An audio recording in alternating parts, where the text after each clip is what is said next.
Jésus est qui à la fois Moutou, à la fois Nzambé, c'est que ça la bateau normal, et ça peut la bateau. Oh, bazaka à la fois Moutou, mais à la fois Nzambé.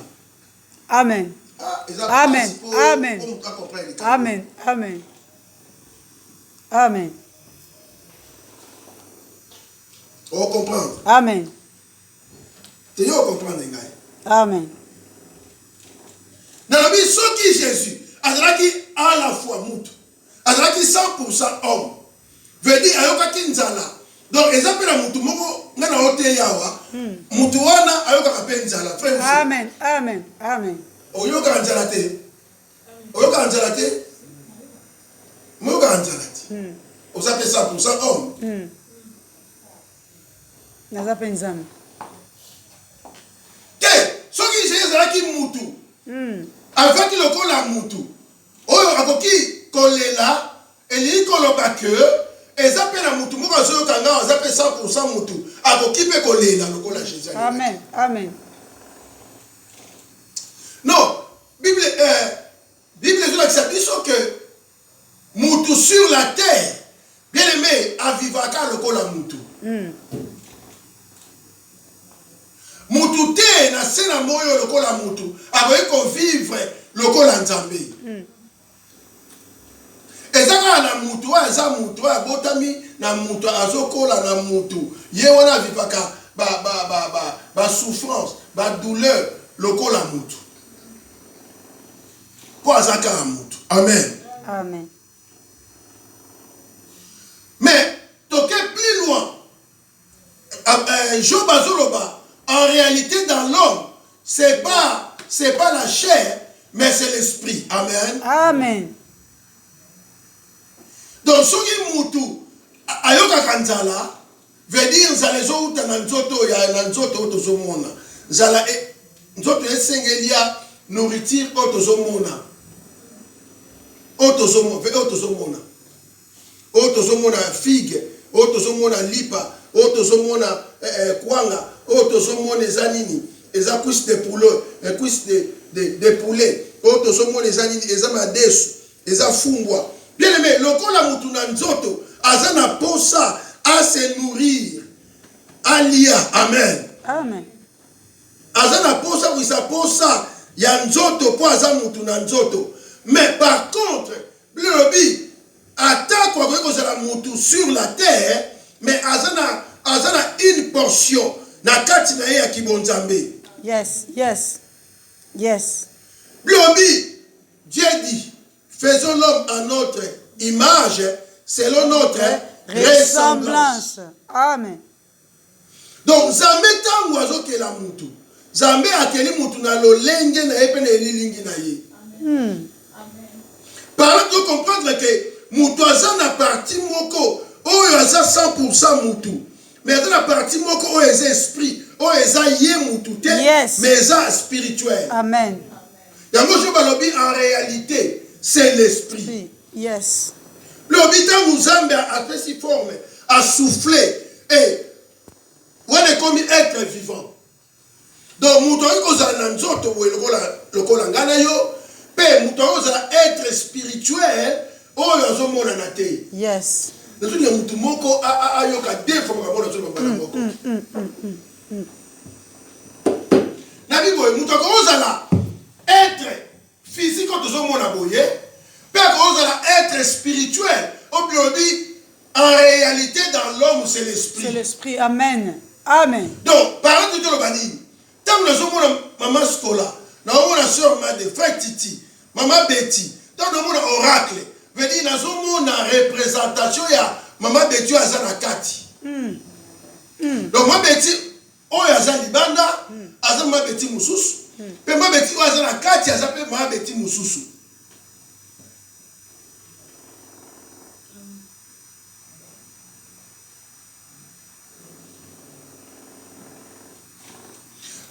Frère Titi a qu'à vivre spirituellement. Mais frère Titi a libana to zo mona ye mutu. Amen. Amen. C'est ce comprendre nga. Amen. Frère Titi a libanda azoyo kanzala. Il faut lia, il faut sokola, il faut lata. Pour ça frère Titi a ya libanda. Po aza homme 100% Oh, c'est ça. Et ils ont fait 100% esprit. Oh, nous avons monté. Oh, ils ont fait ça. Il y a colia, ba cuisse de poulet. Ils ont fait ça. Il y a colia semoule. Yes. Ils ont fait ça. Il y a comelale. Fait tu vois là, nous avons monté spirituel à 100%. À 100% la kati. Si comme tout le monde a volé. Amen. Amen. Amen. Amen. Nzoto ezomonana mais molimo tozomona te. Nzoto eza ko se communiquer na libanda mais molimo eza ko se communiquer na invisible. Amen. Amen. Amen. Amen. Yes. Yango Jésus lokola mutu na nzoto eza ko se communiquer na libanda. Bien aimé ayoki nzala aye kotala figue. Aye na figue.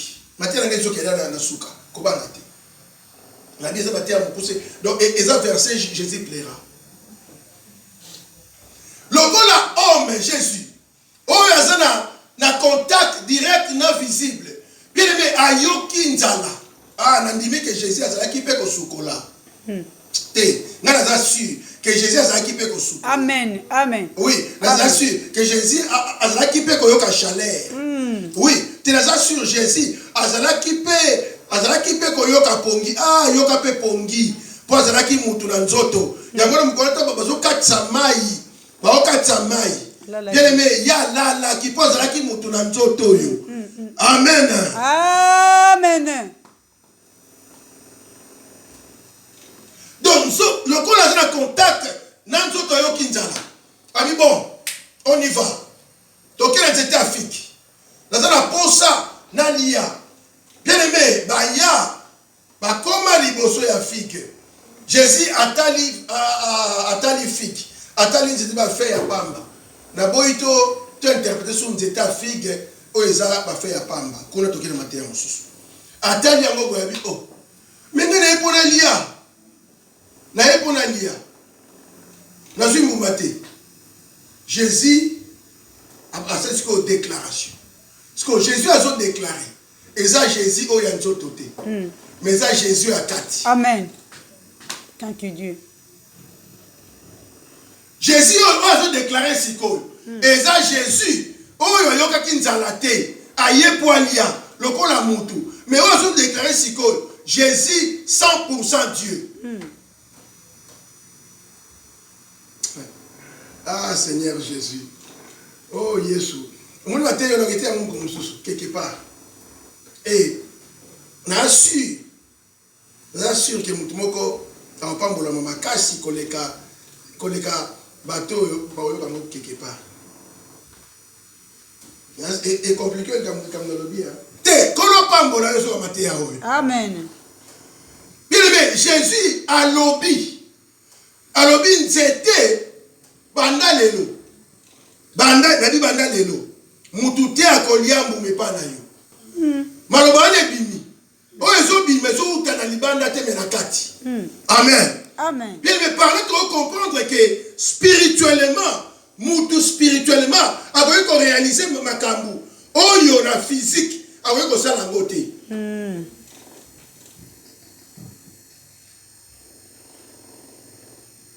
Baleki bakei.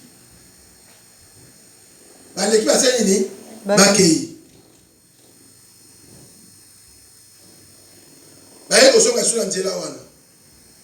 Pierre a dit, oh, mais il y a qui peut être encore. Pour Pierre, Azalaki un peu, Azalaki crier, Ayeba, est-ce que Mamakamo est sur le baki? Et salamité et salamité. Bah, combien de Rabbi? Tant de temps, et Kaouki. Yesu Rabbi et Pierre. Soki okoza na kondima boko loba wana tokoti na domaine mosusu domaine ya esprit domaine ya foi parce que la foi epesami ya mutu nyonso te kondimeza semence en Zambie na kati ya mutu. Amen. Amen. Semence wana evanda pas mutu Amen. nyonso te. Amen. Mais evanda pas homme spirituel. Homme spirituel, homme physique te, mais homme spirituel. C'est quand on a homme spirituel, comme on a moto ya mutu na kati. Et vous comprenez mon mot à la zone kanga. Mais si vous comprenez la Congo na Yesu. Amen. Amen. Bien aimé. C'est moi ce que je veux na bo moto ya moto na kati. Parce que les choses de l'esprit et ça na kaka na esprit. Yango to ko mona mutu na libanda. Mais oyo ya kati aza mutu mususu. Biobi lolenge batumi bale homme animal na homme spirituel. Amen. Amen. Nous devons réaliser des choses. Nous devons makambo salama. Et ça homme animal était, mais ça homme spirituel. Amen. Or Jésus, le kola homme, le kola homme. Na olingo zongona ozongo na diapason mususu. Parce que tolobelango mingi na mutu ya mutu masumu na mutu ndimela nzambe. Tout zongona diapason mususu. Homme spirituel veut dire yo ya quatre en réalité na yo ya kati wana. Donc quatre bon moto na yo ya kati. Yo ya libanda te mais yo ya kati. Yo ya kati bien mais on commence là ba exploit na Nzambe. Bien avec Dieu nous ferons des exploits. Et ça na bon moto ya nzoto te. Mais ce qui est na bomoto ya molimo parce que invisible et se communiquera jamais na physique mais se communiquera na spirituel. Amen.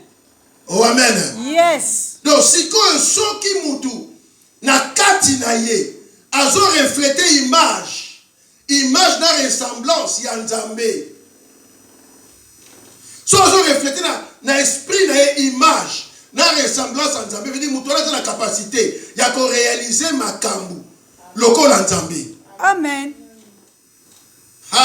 Yes. Merci. Akula. Nalobi homme spirituel. Tout le homme spirituel comme on a été mutu a tout ça na molimo santo yo kanga bien. Na depuis toujours on a diapason mususu. Nalobi yo ya kati. Lui en réalité dans l'homme c'est l'esprit. Voilà. C'est cet esprit là que nazo lobela. Bien, mais ce qui est esprit wana, et ça, selon la Bible, l'image et la ressemblance de Dieu. Bon, on est à 4 et qu'on réalise un exploit. Parce que, et ça, la ressemblance n'Nzambe. Voilà la raison pour laquelle Jésus, le kola mutunanzoto, il faut yo kanzala. Et quand vous voyez l'immotion à fille, a ordonné. Lokola sikoyo lokola Nzambe parce que la carte na ye a la ressemblance na image ya Nzambe. Amen. Oh yes. Non, dans la ressemblance na image ya Nzambe. Oh yes. Dans le bate mutu nyoso abotami na mwasi. Mais mutu esprit na ye za renouvelé. Oh yes. Esprit na ye est comment renouvelé. Veut dire esprit na ye maloba na Nzambe nde vanda. Tant ça matala ka bomotone akati. Azo ko se retrouver. Oh my God. Gloire au Seigneur. C'est cet homme là intérieur né avec ko loba pesi ordre a ordonné. J'étais quand on appelle ça ni et kaouki. Gloire au Seigneur. Alléluia. Amen. Donc Pierre a dit Pierre, ceux qui vont na kondima.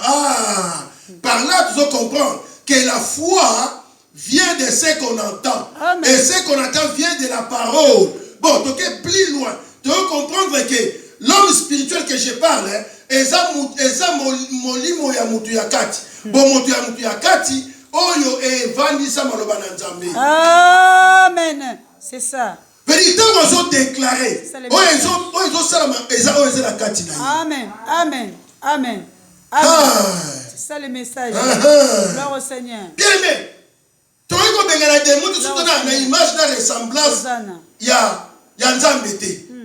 Non, il faut on a une image de ressemblance à Nzambe. Amen. Amen. Donc on a homme dans nzoto lokola mutu, mais na kati on a une image de ressemblance à Nzambe. Amen. Voilà pourquoi Jésus pouvait faire ça. Azali capable ya koloba yonzete. Okolia mesute. Pour na quatre nez qui na image na ressemblance en Nzambe. Amen. Amen. Amen. Gloire. Bien le métier na bisayo. Que nyonso evandi na nguya ya liloba. Nalobi nyonso evandi na nguya ya maloba. Bandoki po baloka. Ezala kaka maloba. Amen. Amen. Ozana. Malédiction eza maloba. Okoza na musika. Na sepela na langage moko ndeko moko alobaka.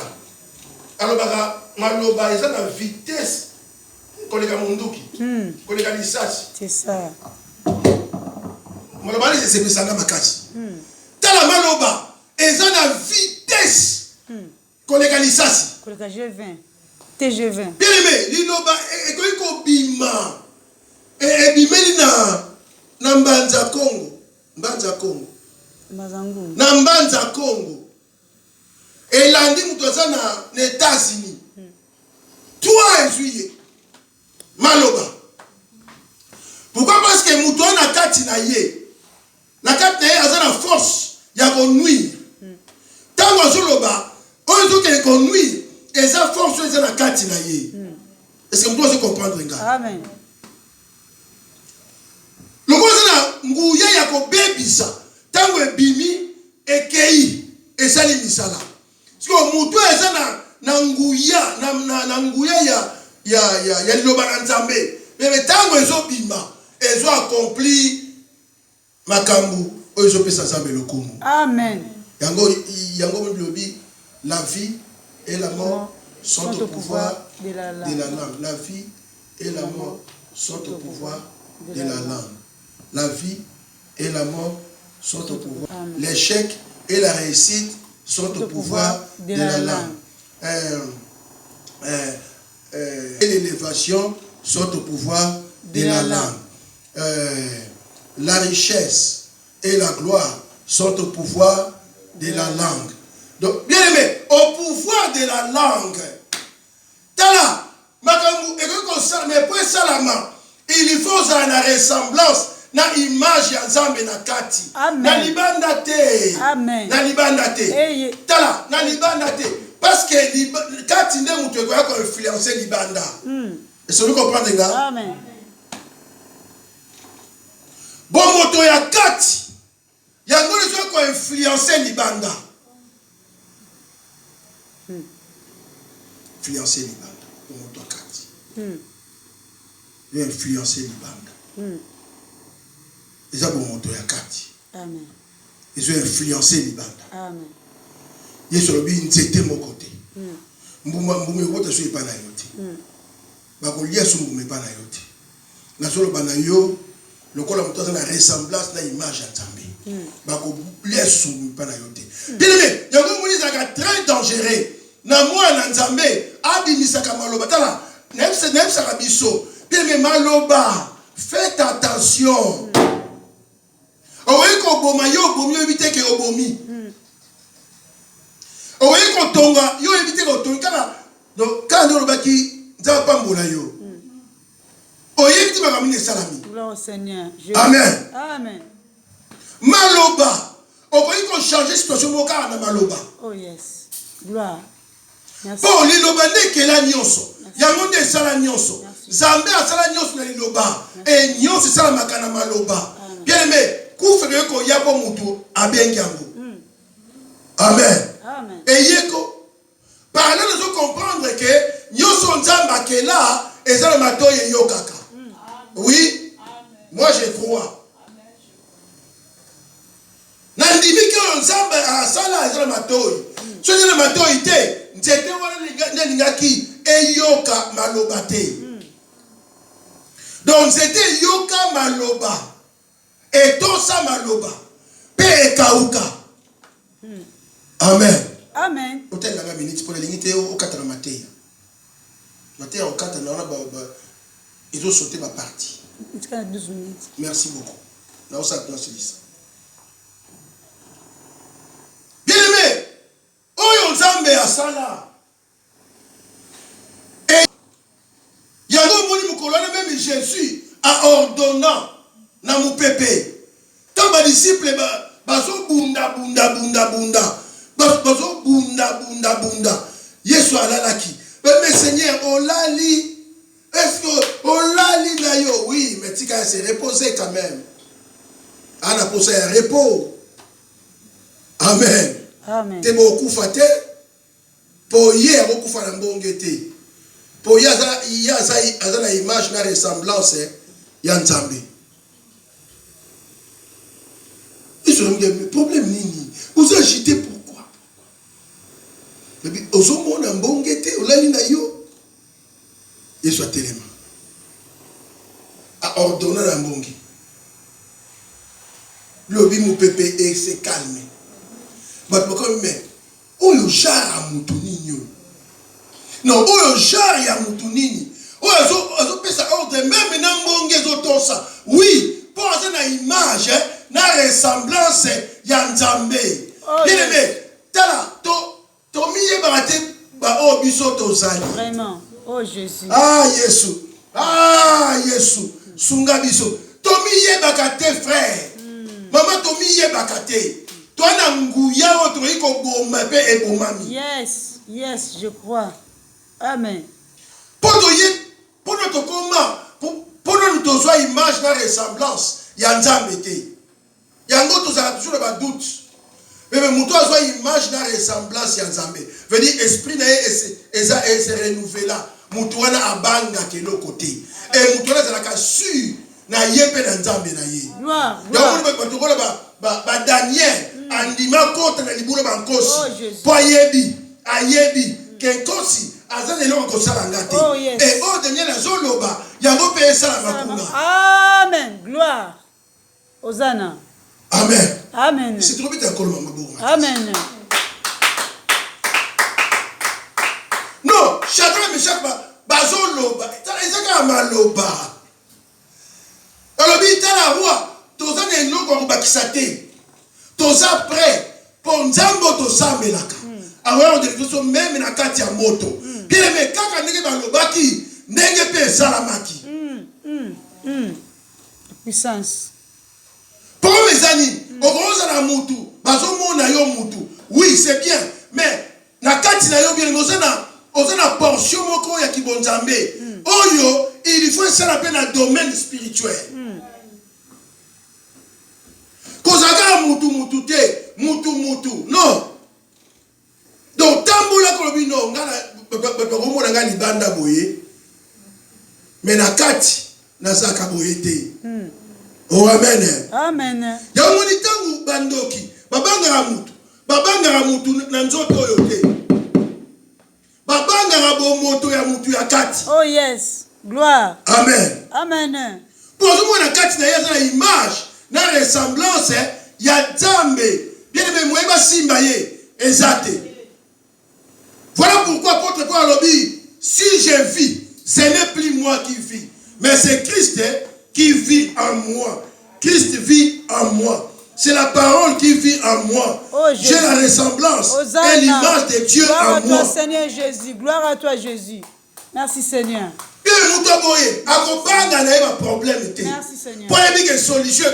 Gloire au Seigneur. Gloire au Seigneur. Amen. Mais soki mukaka nzoto bien mais abangaka pamba même si museketa aleki toi au nom de Jésus na otanga musanze moko asepeli singa makasi nzeko kotanga musanze moko lobia uyer alobi alobi ta histoire ya makambo ezali kosala na Éphèse hein. Oui. Alobi. Soki. Les 7 fils de Séva. On va jouer dans le côté de la Sameli Moutelboma. Na Congo ya Nzamba Port. Et ça il faut que ça bangote. Veut dire Éphèse. Et c'est là qui place place moko ezalaki ezalaki trafic ezalaki ville moko monene trafic ezosalama. Et il y avait des exorcistes ambulants. Je veux dire, bato bazali kotambola baosala ba délivrance na bandako ya bato. Bazalaki bato ba science occulte. Banganga. Bon bazali kotambola donc nde tomonaka moto azotambusa ba exorcisme pour la kobenga na milio mabe pour la kobondela pona ba maladie. Mais bazalaki ba chrétienté. Bazalaki bato ba science occulte. Amen. Amen. Il fallait se glorifier dans le pays douana. Yango a utilisé Paul puissamment. Lobby jusqu'à ce que même mouchoir au Paul la parole c'est les mutoki. So a utilisé mon moutoyer à Yango a utilisé au abiki. Donc c'est pour ça que le voilà pour confondre force au Israël nakati ya mboka wana. Si comme Makambo il dit que ce n'est pas Paul et qui tient tous les banzambe na bango. Donc, Zamba Paul a qui élevé, glorifié. Et c'est même que l'église est fondamentalement tout autour. Pour voir un miracle extraordinaire. Merci Jésus. Il y a un moment où on a besoin de se dire tout le monde est en Zamba Paul. N'est-ce Paul a c'est que Paul, Azan même, Azan n'est pas batoyo, basala bandakala. Oh, Paul est qui n'a combo et qui va combo nyos. Amen. Gloire au Seigneur Jésus. Ah là là là là là là. Bien aimé, ozana mutu mobimba. Oyo avanda kanayo. Mutu wana za incomparable. Inégalable. Les tout puissants. Tala ba kombo ngoko tanga me kombo na yeza likola ba kombo nyos. Shaddai. Amen. Gloire. Incapable na nyonso. Siko soki ozana ye bien aimé bomoto na ya kati oza mutu ya gaya. Amen. Okoza la muke libanda. Koza la mukuse libanda. Mais na kati oza gaya. Bando ki bako simba yote. Bako poussa la même pas. Pour yo oza mutu munene. Amen. Voilà pourquoi bien aimé, il faut tout travailler homme spirituel na biso. Amen, amen, amen, amen. Amen. Non, tout travailler homme intérieur na biso. Bien aimé, tout travailler la Bible, tout travailler homme intérieur. Amen. Tout faire travailler yango. Pour tout soit ressemblance na image ya Nzambe. Amen. Amen. Et tant que tu as image wana, tu connais que toko loba et le ko salama. Yes. Yes. Amen. Amen. Te tolo ba le ko salama te pour toi na image te. Na ressemblance soit des athées na kati. Na libanda baba mo na biso me na kati le ko ezate. Baba to ka sengene fête ya boganga yo demo na bengani yo na nzoto na ngate bima kende na chemoto moto nzambe makila esopana ekoka makuna eyina koto ekabola kuna epanza makile panza makile panza makile koto ezalo ekinyoso oza na image na ressemblance à Nzambe. Oh yes. Ato kangi na yote ato ningai na to sotete mais so pesika ka mot makambo changer. Yes. Oh amen. Amen. Oh Jésus. Gloire au Seigneur. Oh, nanyati. Na ressemblance na kati. Na lobi osala musala ya punda. Osala kola ba fils ya Seva. On bazui mutu alipo ko tenda na bango. Barasi bazo benga na mutu. Boma, nzoba mutu boma na zo beta bango. Oh Jésus. Yesu lobi nini? So bozala kondima boko loba. Oh Jésus. Okoza ya kolala opesi ordre. Okoza ya kovanda opesi ordre. Okoza pia hotel opesi ordre. Oh amen. Amen. Bazo kende komba, toke komba. Alobisa bango te. Mais azo ke combattre Satan. Mais où ça la nini? Travailler homme intérieur ici. Yo longa a to bundite. Po yo muto bundate. Mais muto asa na kati na yo. A bunda po yo longa. Zana. Merci Jésus. Travailler homme intérieur. Bien aimé, travailler homme intérieur. Sanctifier homme intérieur. Quand tu vas prier dans l'homme intérieur. Quand tu vas le balancer dans l'homme intérieur. Comme un costaud. Dans le Goliath à Goliath. Amen. Amen. Amen. En tout cas, la musique a dit, eh, voilà, on a poussé la tête, pardon. na opusa na kuna te. Amen. Pour moi, aza matata. Nanzoto te, c'est bien. On finit sa paquet, oui.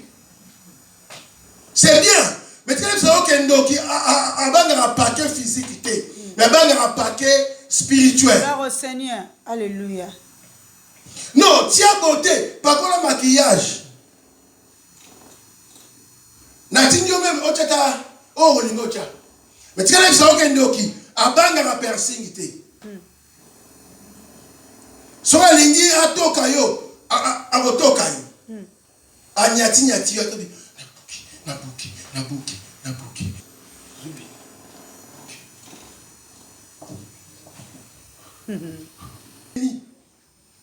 balobana te même nabuki nalobi tokozala 100% homme 100% Dieu. Amen. Amen. Toyo kanzala po toza batu. Mais dans l'esprit, tu repères sa honte. Amen. Gloire. Merci Jésus. Et comme ça, pendant qu'il va s'engagner qui, bien aimé, il va simba nzoto, au continue dans l'esprit, au continue l'esprit, au bois qui est bango et la nibango. Gloire au Seigneur. Dans l'esprit. Merci Seigneur. Il y a un petit qui est là, madame, tout le monde sur le kanga. Amen. Au nom de Jésus. Yo sera 100% homme, 100% esprit. Amen. Non, 100% Zambé. Amen. Bien aimé. Bakuta na kati na yo makambo yo bakoyi komona ngote na batu nyonso. Amen. Amen. Amen. Amen. Amen. Te tangu yo koloba eloko mo esalama. Gloire au Seigneur. Amen. Amen. Esalama. Merci Jésus. Ézéchiel amona ba os desséché. Nzambe s'arrêter que non que no benga banane ba urgentiste banane. Ba généraliste. Jamais si Ézéchiel était dans généraliste. Habité. Ézéchiel, mais quoi yango? Est-ce que quand on a sur la vie, est-ce qu'il y a bien un yo yebi? Abi Ézéchiel n'a qui s'est repéré sa yoté. Mais ça nini? Loba. Ça nini? Loba. Loba. Akula. Ordonné. Te lobaka. Mais ko lobaka mabete. Lobaka bien. Okobi kango na vie na yo. Amen. Balobi okokate lo batena okoka. Amen. Bien mais changer le langage na bango. Gloire au Seigneur. Balobi ke okokate ngana okokate ngana okoka. Gloire au Seigneur. Babi omoni yo makambo sala wana makambo sala suka na ngweza mabe. Te eko suka na mabe te. Je reçois. Boyaka maloba ya mabe, lobaka maloba ya bien. Amen. Amen. Au mona mona vie na yo. Gloire au Seigneur. À condition que ça là un homme intérieur na yo, ils ont reflété image na ressemblance ya Nzambe. Gloire au Seigneur. Nzoto yo, représentation et ozonga na mabele. Mais kati nde mutu et ozali liboso ya Nzambe. Amen. Oyebi na osambela si. Na osenga za mikolo domo ya